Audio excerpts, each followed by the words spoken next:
Disney. Bel hir, chwilio am Cyrryn. Cyrryn yn cyrraedd i. Pŵl yn y postyn pella. Edwards yn y canol. Ond dros y traws oedd hanner cyfle cynta'r gêm. 10 munud wedi mynd. Harrington.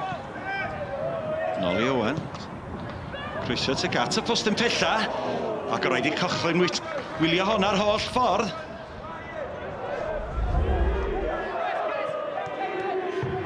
Disney. At Pŵl. O, gwaith da gan Declan Pŵl. Ar ei droed chwith. A mae Iwan Arwel wedi rhoi cic o'r smotyn. Wel, gwaith da gan Declan Pŵl. Bel i mewn. Gwiro. Oddi ar law am ddiffynwr. Morris yn erbyn Coughlin. O, dyna chi arbediad rhagorol gan Andrew Coughlin yn y gôl. A cael llaw cry ar y bel. Arbediad gwych gan y golwr. Kirby. Ryan Edwards.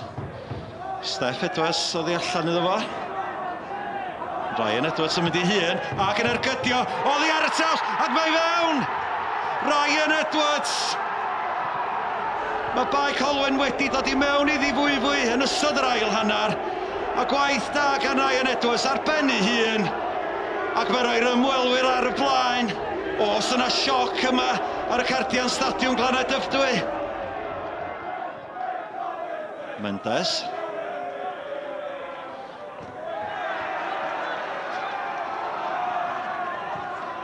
Kirby. Soleddo. Ar ei droed chwith. A mae Gwiro oddi ar yr amddiffynwr. A mae Bae Colwyn wedi dyblu i mantais munuda ar ôl sgorio'r gynta. James Kirby oedd wedi ynysu braidd. Ond mi ergydiodd ar bel yn Gwiro oddi ar Ryan Harrington, dwi'n meddwl. A mae cefnogwyr Bae Colwyn wrth ei bodda. Disney. Pas hyfryd gan Disney at Declan Pŵl, ond unwaith eto arbediad gwych gan Andrew Coughlin yn y gôl. Pas hyfryd y fanna gan John Disney i ffeindio Declan Pŵl. Coughlin yn gry yn ei postyn agosa. Chydig o le i Mullen.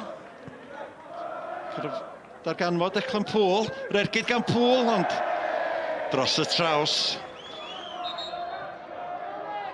Ellison. At Edwards. A dyna ni'r chwiban ola. A sioc yma yn Stadiwm Glaned Dyfrdwy. Wrth i'r ymwelwyr o Bae Colwyn ennill o 2 gôl i ddim yn erbyn Cei Connah. All right. Oh, Steve, 2-0 win away at the home of the Welsh champions, through to the semi-finals. How delighted must you be with that? Yeah, I'm ecstatic, you know. I'm pleased for the players, the fans, the club, you know. The players have been first class since I've come in, and, you know, the hard work showed there. And, you know, we're in the hat.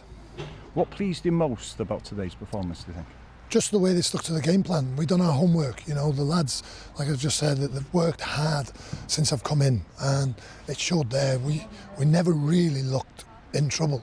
You know, yes, they put a lot of balls in our box, but we were in the right positions. We dealt with everything, and we weren't really, it weren't last ditch.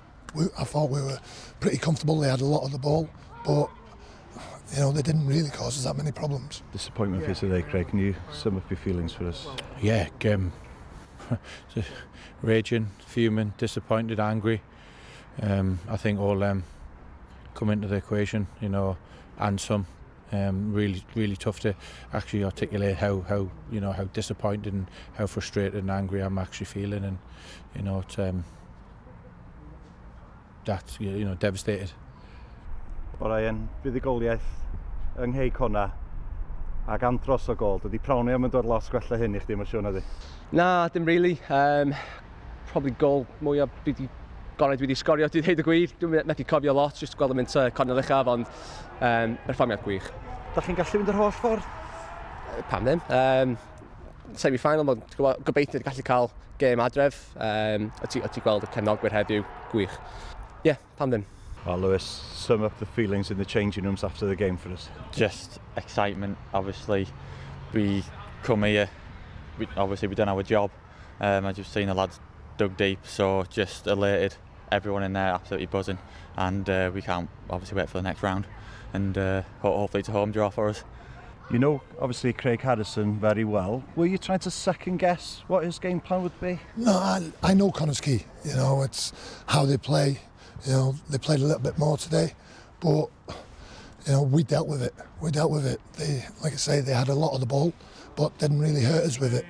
And then we went and punished them. And I think Ryan Edwards' goals, one of the goals of the season.